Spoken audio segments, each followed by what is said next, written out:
23년도 하반기를 정리해 보니 사람들에 대한 응답들을 많이 받은 한 해였다는 것을 알겠다. 수미는 교회에 등록하게 해주셨고, 명화사모는 근본이 뒤집어지고 분별력이 생기고 비전을 붙잡게 되었고, 남편은 어느 때보다도 다정한 사람으로 변한 것 같아. 엄마도 완전 차원이 다른 변화가 일어나고, 동환 씨는 평생 시달리던 문제에서 벗어나고, 지혜 아빠는 세례를 받았고, 경미 가정에 쓰는 제사가 사라졌고, 경희는 교회화가 되었다. 3시간 기도를 정착하면서 방언으로 기도하는 게 정착이 되었다. 방언으로 기도하면서 기도가 더 쉬워지게 된 것 같아. 확실히 방언이 유익한 것 같아. 하나님이 필요해서 주신 거였는데 진작에 방언을 받아놓고도 사용하지 않았던 것에 대하여 회개하게 되었다. 유관영 선교사님께 선교 후원금과 함께 나눔을 올려드리게 되었는데 이것 또한 응답이었다. 마음과 헌금과 기도가 함께 가야 하는 거구나 하는 것을 알겠다. 충주 새생명교회를 위하여 1시간씩 기도하고 유관영 선교사님을 위해서도 아침 저녁으로 기도한다. 헌금만 했더라면 기도가 같이 갈 수 없었겠구나. 그런데 나눔을 함께 하게 되니 기도를 쉽게 하게 되는 것을 보게 된다.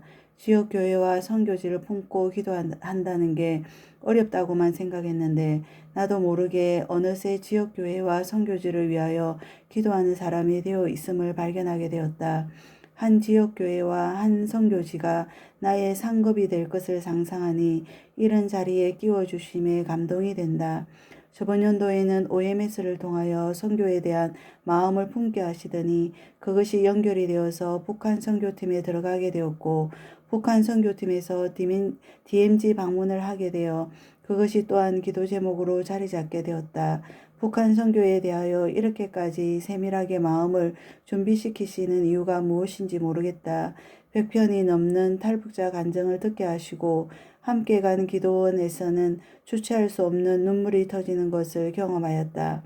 올해는 성경과 말씀을 진짜 많이 들었다. 하루에 몇 편씩 말씀을 듣고 성경을 꾸준히 들었다. 성경을 알면 알수록 내가 얼마나 무식한지를 알게 되는 것 같다. 하나님의 세계가 너무나 크고 위대하구나 하시는 일들이 정말 우리가 측정할 수 없는 거구나. 너무 무식해서 교만해지는 거구나 하는 걸 알겠다. 반면에 육신은 무척 연약해지는 것을 겪으면서 좀 당황스럽고 우울하다. 60이 되어가니 갱년기가 오면서 온몸이 무너져 내리는 기분이 든다. 무릎도 아프고 어지럽고 불면증에 밥맛이 하나도 없다. 그런데 그런 와중에도 하나님의 백성으로서의 혜택이 뭔지를 깨닫게 되었다. 북한 사람이나 남한 사람이나 문제를 겪는 것은 똑같다. 똑같이 병들고 문제를 당하게 되지만 그 후속 처리가 다른 거구나 하는 걸 보면서 불신자와 신자의 차이를 깨닫게 되었다. 불신자도 신자도 나이가 들고 연약해지는 것은 똑같아. 그런데 무엇이 다른가?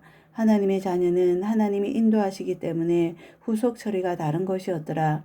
예수님을 만나고 눌려왔던 것에서 꾸준히 자유로워졌지만 올해는 특히나 오랫동안 눌려왔던 것들로부터 자유로워지는 한 해였던 것 같아. 사람마다 운명조로 잡혀있는 핵심적인 사단이 있는 것 같다. 은혜가 깊어질수록 깊은 문제들이 드러나는구나 하는 걸 알겠다. 전혀 생각도 할 수 없었던 깊이 숨겨져 있던 거짓말들이 많이 드러나는 한 해였다. 한국 교회에 대하여 2가지 견해가 생기는 것 같다.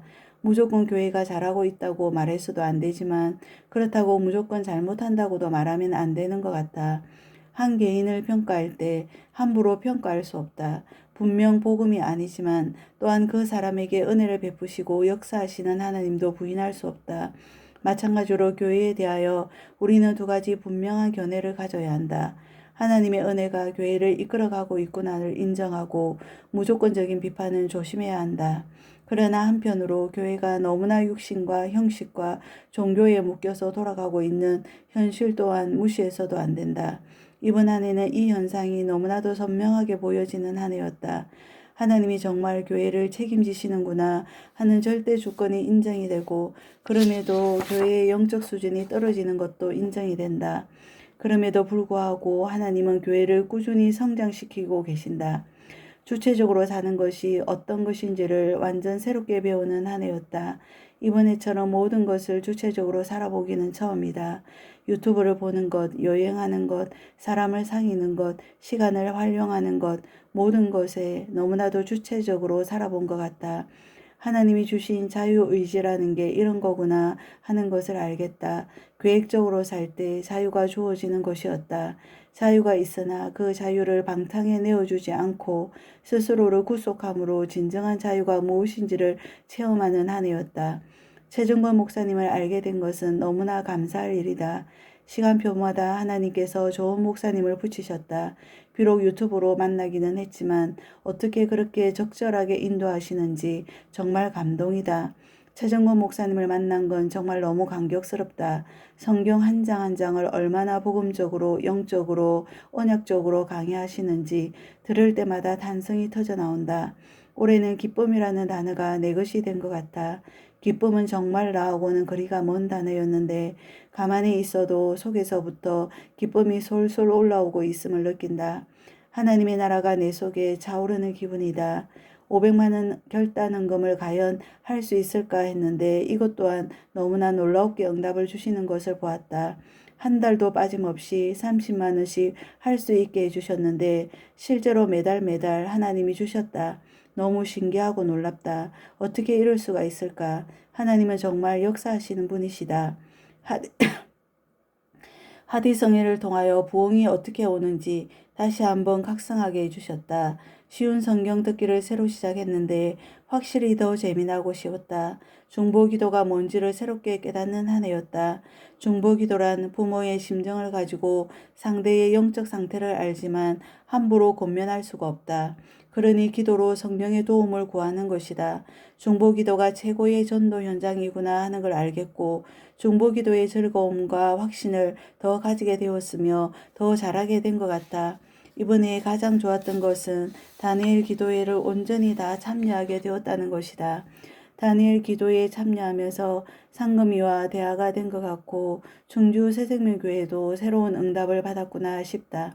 그리고 마지막으로 엄마와 경희가 미국을 가게 되었다. 동네 산책도 못 나가던 경희가 미국을 가게 되다니 너무 감격스럽다. 미국에서 또 어떤 응답들이 펼쳐질지 기대된다. 올 한 해 하반 기도 이렇게 놀랍고 많은 응답을 주신 하나님 아버지를 찬양드립니다. 아멘. 감사합니다.